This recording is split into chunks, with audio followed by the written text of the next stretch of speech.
am super excited.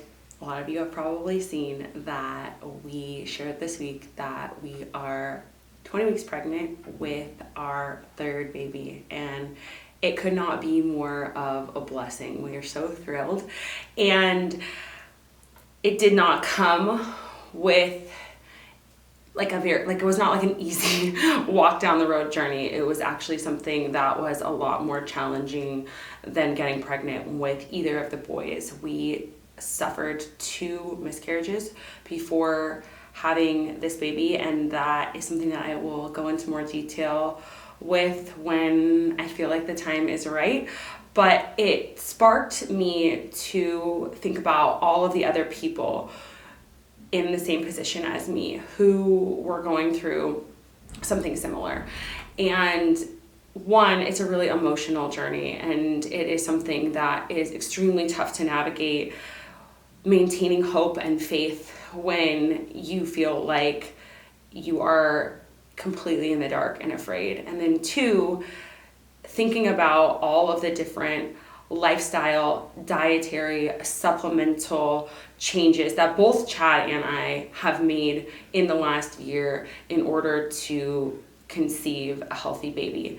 And with all of that, I thought to myself, a lot of people are going through this. 1 in 5 couples actually has a hard time conceiving a baby, which is a statistic that is so much higher than it was even 50 years ago.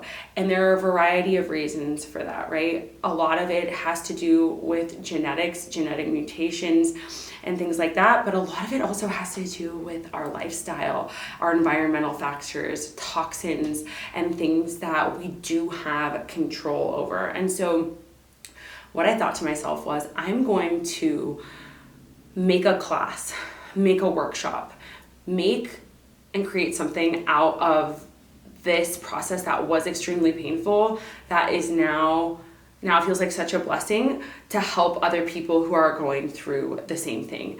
And so if you are somebody who is struggling with infertility, I want you to know that you are not alone. I want you to know if you have struggled with recurrent miscarriages, you are not alone, because it feels like something that can be really, really isolating. But what I want you to remember is that your mindset, your levels of stress, how you're approaching pregnancy has so much to do with the potential end result. And it doesn't matter how you become a mother as long as you make your own dreams come true. There are so many paths to becoming a mom, and it's not just that one ideal pathway that we see in the media all the time. And so in this workshop that I've created, we're going to talk a lot about the different issues that people who are struggling with either infertility or recurrent miscarriage, or even people who are just trying to get pregnant and haven't necessarily seen success yet, maybe you've been trying for 6 months, what could be going on there to cause you to be not conceiving right away? Is it just that you haven't had enough time yet? There's actually only a 33% chance every single month if everything is functioning absolutely perfectly. If your body is functioning in perfect order, your hormones are right, your anatomy is good, like your tubes aren't blocked, all of those things, there's only a 33% chance that it happens every month. So are you being patient enough? And then if that isn't the case, are there hormonal imbalances at play? Is your diet off? Is there something going wrong there? Are there hormonal imbalances at play? Is there insulin resistant, or is there something with your diet that is off? Is there chronic stress going on? I know this was a really big one for me. Is there untreated hypothyroidism going on that can cause recurrent miscarriages? Do you have potentially a partner that has low sperm motility or low sperm count?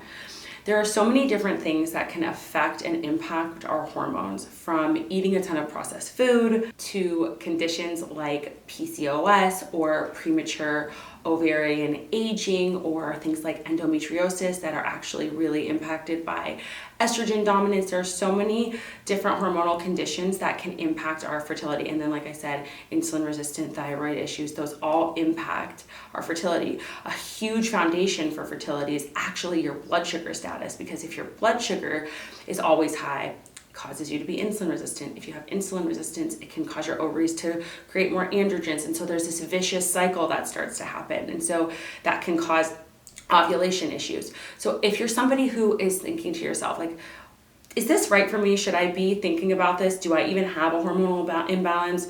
Or am I just not being patient with my fertility? Some signs and symptoms that things aren't going right is if you are under the age of 35 and you've been trying to conceive for more than 6 months, that's typically a good sign that maybe things are off and maybe you would want to get checked.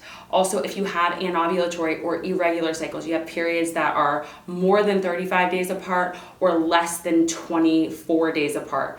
Again, something that you want to consider. A lot of people think, oh, my periods just jump around and it's no big deal. If you have periods that go for longer than 35 days, it's actually a sign that you didn't ovulate that month and that there's something off. Also, if you have really intense, heavy periods, really intense menstrual cramps, that's a sign that something's actually off and something's wrong and that things are not actually right in your body. If you have a period that is less than 3 days or a period that is more than 7 days where there is brown blood, your period should be 3 to 5 days around, and it should have bright red blood. A little bit of brown at the beginning is normal, a little bit of light pink at the end is normal, but you should not have a ton of old brown blood from your cycle. So thinking about these things just with respect to your cycle, if you have, hair that is growing on the face, lack of cervical fluid on the days that you don't have your period, if you have really bad acne before your cycles, even if you have like really intense cravings or intense PMS, that could be a sign of low progesterone or something off at the end of your cycle. And progesterone is that hormone that helps us hold on to a pregnancy, that helps us maintain a pregnancy. We hear about a lot of people having these biochemical pregnancies these days where they will get a positive pregnancy test at like 5 weeks and then right after that get their period. And that can be a sign that the embryo did not implant properly in the uterine wall because of things like inflammation, endometriosis, a variety of different things. And so if you are somebody who is like, I know I want to get pregnant, I am ready to try, I am ready to conceive, again, there are so many different ways to go about this, and we will also be covering the medical side of this, whether that's IVF, IUI, to things like Clomid, things that are medically induced forms of conception, and we'll be covering holistic things, because the holistic methods that I'm going to talk about, whether that's diet, lifestyle, supplements, dealing with your stress, can all improve the outcomes of those fertility methods that you're doing with the clinic. And so I think it's so important, whether you're trying to conceive naturally or you are trying to conceive with the help of a doctor, there's no shame in that, and that you can actually boost your chances if you do things a little bit differently with your diet and lifestyle, because why not control the things that you are capable of controlling? And if you can't make the live, it will all be recorded. This will be a 60-minute workshop where you'll have time to ask questions and bring those things that are on your mind to be answered. We'll also be covering a variety of topics, like I said, from how to improve egg quality, how to deal with recurrent miscarriage, how to boost your fertility in your and late 20s, early 30s, how to start to have the right diet for your fertility, natural conception, and conception with medical support. So if that sounds like something that you are interested in, the class is $45 and you will be able to keep the recording for a month. And so I hope that you join us. I hope that you maintain your hope for this miracle baby that is destined to be yours.